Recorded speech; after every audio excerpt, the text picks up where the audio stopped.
Baik, Assalamualaikum warahmatullahi wabarakatuh.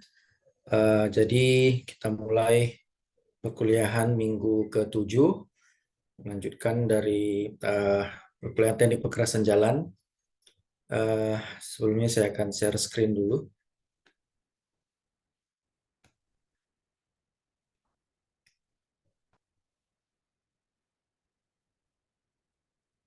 Baik, pada perkuliahan minggu ini kita akan membahas mengenai lapis perkerasan jalan. Dimulai dari yang pertama adalah terkait lapis pondasi. Jadi lapis pondasi ini terkait material yang kita pilih akan bergantung kepada tersedianya material di lokasi ya setempat. Kemudian juga terkait dengan beban tingkatan beban yang dipikul.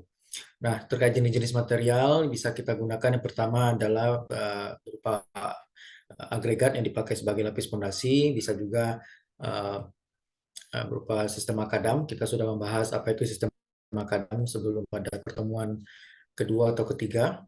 Kemudian juga bisa berupa tanah yang distabilisasi atau diperkuat oleh material semen. Kemudian keempat adalah aspal beton. Kita masuk yang pertama terkait lapis pondasi yang terbuat dari material agregat.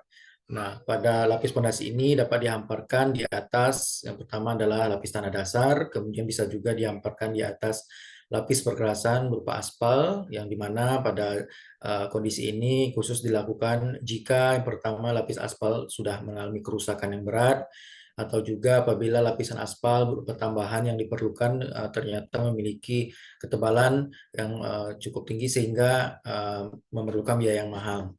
Atau juga untuk keperluan peninggian permukaan jalan, misalnya akibat lokasi jalan yang sering terendam oleh air pada saat musim hujan. Tergantung dari agregatnya, maka lapis pondasi ini terdiri dari dua kelas. Yang pertama adalah lapis pondasi agregat kelas A, kemudian lapis pondasi agregat kelas B. Agregat kelas A ini biasanya dipakai untuk lapisan di bawah lapisan yang telah memiliki aspal. Yang kedua untuk agregat kelas B biasanya untuk lapis pondasi bawah. Kemudian juga agregat kelas B ini bisa digunakan untuk konstruksi bahu jalan, di mana pada konstruksi bahu jalan tersebut bisa dibuat tanpa diperlukannya aspal sebagai penutup. Adapun bahan-bahannya yang bisa berupa agregat kasar dan agregat halus. Untuk agregat kasar berupa batu pecah atau kerikil yang bersifat keras dan memiliki keawetan yang baik, atau juga agregat halus merupakan hasil dari batuan pecah atau berupa pasir alami. Untuk ukuran ayakan ataupun persentase berat yang lolos terkait dari lapis pondasi agregat A dan B dapat dilihat pada tabel berikut. Jadi untuk kelas A dan kelas B memiliki spesifikasi persentase persen berat lolos yang sangat cukup signifikan perbedaannya. Kita lihat dari ukuran ayakan mulai dari 2 inci hingga nomor 200 dan ukuran milimeter 50 mm hingga yang terkecil 0,075 mm. Kemudian pada tabel ini kita bisa melihat sifat-sifat dari lapis pondasi agregat A maupun agregat B, mulai dari sifat-sifat berupa abrasi dari agregat dasarnya sesuai dengan peraturan SNI, kemudian indeks plastisitas, selanjutnya adalah hasil kali indeks plastisitas dengan persentase lolos ayakan, saringan nomor 200 atau berukuran 0,75 mm, kemudian terkait batas cair, bagian yang lunak, dan juga terkait California Bearing Ratio-nya atau CBR-nya ada yang minimum 90% untuk kelas A ataupun minimum 35% untuk kelas B. Terkait pencampuran bahan, maka untuk lapis pondasi agregat ini bisa dilakukan harus dilakukan di lokasi instalasi pemecah batu ya, atau pencampuran yang ditujui, yaitu ada persyaratan di mana tidak diperbolehkan mencampur di lapangan dalam keadaan apapun ya. Jadi sangat dibatasi, strict sekali. Kemudian terkait proses penghamparan, maka jika akan dihamparkan lebih dari satu lapis, maka setiap lapisan harus diusahakan sama tebalnya. Kemudian tebal padat minimum itu tidak untuk tiap lapisan harus 2 kali ukuran terbesar bahan agregat. Ya, jadi memiliki tebal padat minimum punya persyaratan seperti berikut. Kemudian juga terkait tebal padat maksimumnya ialah tidak boleh lebih dari 20 cm. Dia ada tebal padat minimum, ada tebal padat maksimum. Yang kedua adalah lapis pondasi makadam. Jadi lapis pondasi makadam ini terbagi lagi menjadi lapis makadam basah atau waterbound makadam. Bahannya terbuat dari batu pecah atau juga dari tanah liat yang berfungsi sebagai bahan ikat, atau bisa juga berupa pasir dengan ketebalan 2,5 hingga 8 cm. Nah, ini jika tidak terdapatnya lapis pondasi bawah.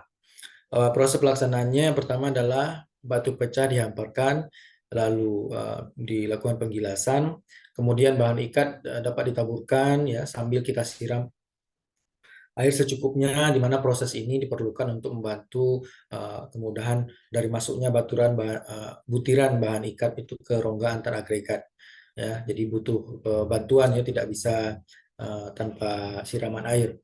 Nah, kemudian apabila dia diberi siraman air ini, dia akan mudah masuk ke rongga antar agregat. Setelah itu baru kita gilas. Jadi tadi itu yang basah, kemudian ada lapis makadam kering atau dry bound makadam. Dry bound makadam ini memiliki bahan yang sama dengan lapis makadam basah. Pelaksanaan juga hampir sama, namun bedanya pada lapis makadam kering ini tidak perlu ada penyiraman air.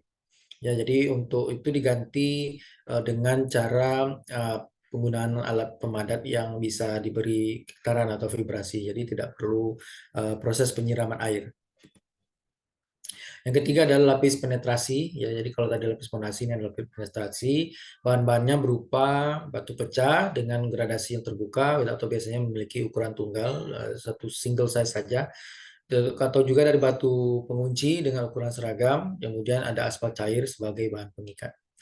Nah, sebagai proses pelaksanaannya kita melakukan pengamparan dari batu pecah, lalu diikuti dengan pengamparan dari batu pengunci, lalu dipadatkan. Nah, setelah itu dilakukan penyemprotan dari aspal cair, lalu dipadatkan lagi. Jadi ada 2 kali pemadatan ya. Pertama ketika batu pecah dihamparkan, diikuti dengan pengamparan batu pengunci, lalu dipadatkan. Lalu yang kedua setelah disemprotkan aspal cair. Kemudian ada lagi yang dinamakan lapis pondasi tanah semen atau LPTS, merupakan lapis pondasi yang materialnya terdiri dari tanah yang diberi stabilisasi material semen, yang lalu dipasang di atas permukaan tanah dasar. Kemudian di atasnya harus dipasang sebuah perkerasan aspal, yaitu sebagai lapisan aus. Jadi dia susunannya adalah permukaan tanah dasar, kemudian lapis pondasi tanah semen, dan di atasnya adalah lapisan aus untuk berupa perkerasan aspal. Lapisan ini dipakai untuk jalan yang utama untuk lalu lintas yang rendah, kemudian juga untuk daerah-daerah yang sulit mendapatkan material batu berkualitas baik, tapi dia mudah untuk mendapatkan tanah yang memenuhi persyaratan. Ya. Selanjutnya ada ketentuan waktu, yaitu di mana waktu dari awal mula proses pencampuran sampai dengan akhir dari proses pemadatan itu hanya diizinkan berlangsung selama 1 jam. Nah, setelah selesai proses pemadatan, maka di atasnya harus segera dihamparkan batuan dengan gradasi yang memenuhi syarat untuk pekerjaan burtu atau burda, kemudian digilas. Nanti di belakang akan ada apa itu yang dinamakan burtu dan burda. Kemudian lapis pondasi tanah semen ini apabila sudah selesai dikerjakan, itu harus dilakukan penutupan dalam waktu beberapa hari dengan menggunakan terpal. Fungsinya yaitu untuk mencegah air itu tidak cepat menguap. Nah, setelah 14 hari, selambat-lambatnya setelah proses penghamparan, maka di atas lapisan pondasi tanah semen ini harus dihamparkan lapisan aspal. Nah, ada beberapa sifat-sifat ya yang harus kita berikan untuk lapis pondasi tanah semen ini, yaitu terutama apabila setelah selesai proses pemeraman selama 7 hari, diantaranya adalah nilai kuat tekan hancurnya bernilai 20 hingga 35 kg per cm square. Kemudian nilai CBR berkisar antara 100% hingga 200%. Kemudian ada tes diberi wetting and drying, jadi ada proses pembasahan lalu dikeringkan, ada proses siklus seperti itu, di mana syaratnya adalah persentase kehilangan berat maksimum 7%, kemudian persentase perubahan volume maksimum adalah 2%. Selanjutnya ada pondasi jalan tanpa penutup, ya, di mana lapis ini dapat dihamparkan di beberapa lapisan yang berbeda, baik itu di atas lapis tanah dasar ataupun di atas lapis pondasi agregat. Kemudian juga bisa dihamparkan di atas lapis makadam basah atau waterborne makadam. Bahan-bahannya bisa berupa agregat kelas C, kemudian juga bahan makadam basah, di mana biasanya dipakai untuk pengerjaan pondasi jalan yang prosesnya itu memerlukan jangka waktu yang relatif lama sehingga permukaannya tidak akan ditutup oleh lapisan aspal dalam waktu yang sangat lama karena memang volume lalu lintasnya masih sangat rendah. Terkait syarat gradasi agregat kelas C dapat kita lihat di tabel berikut dengan ukuran ayakan yang tidak terlalu banyak ya, urutannya hanya 4, mulai dari ukuran 19 hingga 0,75, kemudian persentase berat lolosnya juga seperti dalam tabel berikut. Kemudian sifat-sifat lapis pondasi agregat C tersebut bisa kita lihat kita patokan hanya 2 ya, itu adalah batas cair maksimum 40%, kemudian indeks plastisitas di antara 6 hingga 20%. Jadi minimum 6%, maksimal 20%. Lanjut kita kepada pembahasan mengenai lapis resap pengikat atau prime coat dan lapis perekat atau tie coat. Kita bahas yang pertama adalah lapis resap pengikat, di mana lapisan ini berupa proses pemberian aspal ya pada permukaan lapis pondasi untuk yang pertama kalinya. Jadi dipasang pada permukaan yang memang belum beraspal, jadi lapis pertama. Nah, berupa bahan aspal cair atau AC 60/70 atau 80/100 yang diencerkan menggunakan minyak tanah. Adapun takaran pemakaian penggunaannya yaitu untuk pondasi agregat kelas A antara 0,4 hingga 1,3 liter per meter persegi. Kalau untuk pondasi tanah semen berkisar antara 0,2 hingga 1 liter per meter persegi. Nah, kemudian setelah aspal disemprotkan, maka kita biarkan selama 1 hari atau 24 jam agar proses penyerapan aspal ke bawah itu menjadi optimal. Adapun tujuan dari pemberian lapisan jenis ini yaitu pertama untuk memberikan lapisan kedap air pada permukaan lapis pondasi untuk mencegah air itu masuk. Yang kedua adalah menutupi lubang-lubang kecil yang terdapat pada permukaan lapis pondasi ya. Jadi untuk mencegah terjadi keretakan. Kemudian juga untuk menutup atau melapisi butiran batu yang lepas, jadi untuk memperbaiki ikatan sehingga butiran tersebut saling mengikat ya atau meningkatkan kemampuan ikatannya. Yang terakhir adalah untuk membantu dalam menciptakan ikatan yang baik antara lapis pondasi dengan lapis permukaan. Jadi tidak hanya ikatan yang baik antar batuan, ya, namun juga antar lapisan. Yang kedua ada lapis perekat atau tie coat. Jadi pada lapisan ini fungsinya untuk memberi prosesnya adalah pemberian lapisan aspal pada permukaan yang sudah beraspal. Jadi ini di lapis terluar ya. Nah, bahannya adalah berupa aspal dingin atau aspal emulsi yang prosesnya mengalami pengerasan yang lebih cepat. Adapun takaran pemakaiannya adalah 0,15 hingga 0,35 liter per meter persegi untuk aspal dingin, atau 0,2 hingga 0,5 liter per meter persegi untuk aspal emulsi, atau 0,4 hingga 1 liter per meter persegi untuk aspal emulsi encer. Tujuannya adalah kita untuk ingin memberikan ikatan antar lapis lama, jadi lapis perkerasan yang permukaan yang lama dengan lapis yang baru yang akan kita tambahkan. Kalau kita bandingkan dengan prime coat, yaitu jumlah aspal pada lapis perekat ini atau tie coat ini lebih sedikit, tetapi penggunaannya atau proses penghamparannya harus lebih merata. Kemudian lapis permukaan ya. Jadi ini yang terakhir adalah lapis permukaan. Terkait berlapis permukaan ini materialnya harus dipilih tergantung pada ya, sama tadi seperti sebelumnya tersedianya material setempat, kemudian terkait beban yang akan kita pikul. Nah, adapun jenis-jenis yang kita dapat gunakan pada lapis permukaan ada namanya burtu dan burda. Kemudian ada campuran aspal panas, ada buton, aspal dingin, penetrasi makadam ataupun pelaburan. Nanti kita bahas satu persatu. Kita mulai dari burtu dan burda. Jadi burtu adalah singkatan dari laburan aspal satu lapis, sedangkan burda adalah laburan aspal dua lapis. Terkait burtu, burtu ini merupakan lapis penutup yang terdiri dari lapisan aspal yang kita taburi dengan satu lapis agregat, yaitu dengan padat maksimum hanya dengan tebal kepadatan maksimum ya 2 cm. Jadi setelah padat dia hanya memiliki tebal sekitar 2 cm. Atau kalau burda itu adalah lapis penutup yang terdiri dari lapisan aspal yang ditaburi agregat, dikerjakan sebanyak 2 kali ya secara berurutan sehingga tebal padat maksimumnya setelah pemadatan ya 3,5 cm. Jadi penggunaan dari burtu dan burda ini yang pertama di atas lapis fondasi agregat kelas A utama untuk volume jalan lalu lintasnya yang masih rendah, atau juga di atas permukaan perkerasan aspal yang memang memerlukan proses pelaburan dengan tujuan untuk memberikan kembali lapisan kedap air atau lapisan aus ya. Pelaksanaannya cukup mudah, yaitu dengan menyemprotkan aspal, kemudian kita hamparkan agregat. Jadi agregat tadi akan lengket karena memang sebelumnya kita beri semprotan aspal. Adapun bahannya yaitu berupa aspal dingin yang diencerkan dengan minyak tanah atau juga kemudian ditambahkan dengan agregat bergradasi seragam dengan ukuran hampir sama, yaitu diameter 10 hingga 12,5 mm. Syarat agregatnya yang pertama adalah terkait kehilangan berat akibat abrasi itu maksimum 30%. Kemudian aspal yang tertinggal setelah uji pengelupasan stripping itu minimal 95%. Kemudian bagian yang lunak yaitu maksimal hanya 5%.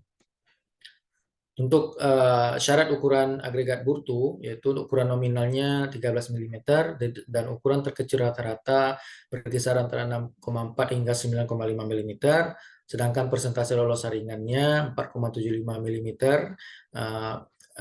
Persentase lolos saringan 4,75 mm itu maksimum 2%. Sedangkan untuk agregat burda, secara gradasinya mengikuti tabel berikut, di mana ada 4 level ukuran ayakan dengan persentase berat lolos masing-masing seperti yang tertera dalam tabel. Kemudian yang kedua adalah campuran aspal panas, di mana aspal panas ini pada suhu 165 derajat Celcius dicampur dengan agregat panas dengan suhu 155 derajat Celcius, sehingga pencampuran keduanya akan menghasilkan campuran bersuhu rata 160 derajat Celcius, di mana pencampuran ini kita lakukan di AMP atau aspal mixing plant. Lapisan ini dapat kita hamparkan di atas 3 jenis lapisan. Yang pertama adalah di atas lapis fondasi agregat kelas A, atau juga di lapis fondasi tanah semen, ataupun di lapis perkerasan aspal. Adapun bahan-bahannya bisa berupa agregat kasar, agregat halus, agregat filler atau pengisi, dan juga aspal dingin. Kemudian jenis campurannya dapat berupa laston, bukan aspal dingin, yaitu aspal dengan penetrasi 60-70 atau 80/100. Jenis campuran yang bisa dibentuk adalah laston, lataston, latasir, lapisan perata atau SMA atau ASMA. Nanti kita bahas satu persatu. Kita mulai dari laston, lapisan aspal beton atau kita kenal dengan aspal konkrit atau IC. Ini kita pernah bahas sebelumnya, ya, tapi kita bisa ulangi lagi, yaitu laston adalah berupa beton aspal atau aspal konkrit dengan gradasi yang bagus atau menerus, yang umum kita gunakan untuk aplikasi jalan dengan beban yang lewat di atasnya itu berupa lalu lintas berat. Tebal nominal minimumnya adalah sekitar 4 hingga 6 cm. Nah, ini ada 3 jenis campuran laston menurut fungsinya. Yang pertama sebagai lapisan aus atau aspal concrete bearing force, tebal minimumnya 4 cm. Kemudian ada aspal concrete binder course dengan fungsi sebagai lapis pengikat dengan tebal nominal minimum 5 cm. Kemudian ada aspal concrete base atau dengan fungsi sebagai lapis fondasi dengan tebal nominal minimum 6 cm. Yang kedua adalah lataston atau kita kenal dengan istilah lapisan tipis aspal beton, hot rolled sheet, merupakan beton aspal atau aspal konkrit dengan bergradasi senjang. Ada 2 jenis campuran berdasarkan fungsinya. Yang pertama jika kita gunakan sebagai lapis aus atau hot rolled sheet wearing course, tebal minimumnya hanya 3 cm. Yang kedua, jika kita gunakan lataston sebagai lapis fondasi atau hot rolled sheet base, tebal nominal minimumnya sedikit lebih tebal, yaitu 3,5 cm. Jenis yang ketiga adalah latasir atau kita kenal dengan lapisan tipis aspal pasir atau hot rolled sand sheet atau sand sheet. Nah, jenis beton aspal ini digunakan untuk jalan dengan lalu lintas yang ringan dan khusus untuk juga daerah yang agak sulit ya untuk memperoleh agregat. Lapisan ini tentu dengan syarat-syaratnya tadi, materialnya tadi ya yang tidak terlalu bagus dan juga strukturnya tipis, maka dia memiliki ketahanan lentur atau rating yang rendah sehingga tidak kita izinkan untuk dilalui oleh kendaraan berat atau juga tidak diizinkan untuk dibangun di daerah tanjakan. Ada dua jenis latasir, jika kita bedakan berdasarkan gradasi agregatnya. Yang pertama adalah latasir kelas A dengan tebal monominal 1,5 cm. Jadi ini lebih kecil gradasinya, ukurannya lebih kecil. Sedangkan yang lebih besar itu latasir kelas B, tebal nominalnya 2 cm. Karena memang ukuran gradasi agregatnya lebih kasar dibandingkan dengan latasir kelas A. Kemudian ada lagi yang dinamakan lapis perata, yaitu beton aspal yang digunakan sebagai lapisan perata dan fungsinya untuk membentuk penampang melintang pada permukaan jalan yang lama atau sebelumnya. Jadi kita bisa menggunakan semua jenis campuran beton aspal pada lapis perata ini, tetapi untuk membedakan dengan campuran jalan baru maka diberi tambahan huruf L pada penamaannya. Misalnya aspal beton untuk lapis aus dinamakan ACWC, diberi simbol L, ya, atau hot roll sheet wearing course diberi simbol L pada ujungnya karena untuk sebagai lapis perata leveling. Kemudian yang kelima adalah SMA atau split mastic asphalt, merupakan beton aspal yang memiliki gradasi terbuka sehingga memiliki selimut aspal yang cukup tebal. Kita sudah membahas sebelumnya terkait pembentukan selimut aspal yang tebal dengan cara menggunakan gradasi yang terbuka. Dan ini terutama dipakai untuk jalan dengan lalu lintas yang berat. Yang perlu kita perhatikan adalah untuk bisa menstabilisasi kadar aspal yang terlalu tinggi ini, maka kita bisa gunakan bahan aditif berupa fiber selulosa dengan kadar 0,2 hingga 0,3% dari total campuran. Jenis-jenisnya ada tiga. Yang pertama dengan tebal 1,5 hingga 3 cm yang digunakan untuk perbaikan atau pemeliharaan. Ada juga dengan tebal 2 hingga 4 cm jika kita gunakan untuk overlay, atau dengan tebal 3 hingga 5 cm untuk lapis aus pada jalan baru. Kemudian yang keenam adalah high stiffness modulus asphalt, di mana beton aspal yang kita pakai itu memiliki penetrasi rendah. Artinya ini merupakan aspal keras, ya, terutama kita pakai untuk lalu lintas yang berat. Jadi campuran ini memang tergolong masih jarang dipakai di Indonesia karena aspalnya itu perlu kita import karena produksinya masih jarang atau bahkan tidak ada di Indonesia. Nah, jenis-jenis yang kita bisa gunakan yang pertama adalah HSMA 28 atau ini yang digolongkan paling kasar, lalu ada tipe 20 dan tipe 14. Campuran jenis ketiga adalah lapis permukaan yang bisa kita gunakan adalah campuran asbuton, yaitu aspal batu buton. Jadi berasal dari Pulau Buton, yang dimana asbuton ini dicampur dengan agregat dan juga bahan pelunak atau rejuvenator atau peremaja aspal yang berupa flux oil atau aspal dingin. Kemudian kita lakukan pada perbandingan tertentu yang dicampur dengan proses dingin, ya, bukan proses panas. Penggunaannya bisa kita gunakan di atas lapis pondasi agregat kelas A atau juga di atas lapis perkerasan aspal. Ada dua jenis campuran aspal batu buton ini. Yang pertama dinamakan latas busir atau lapis tipis asbuton pasir.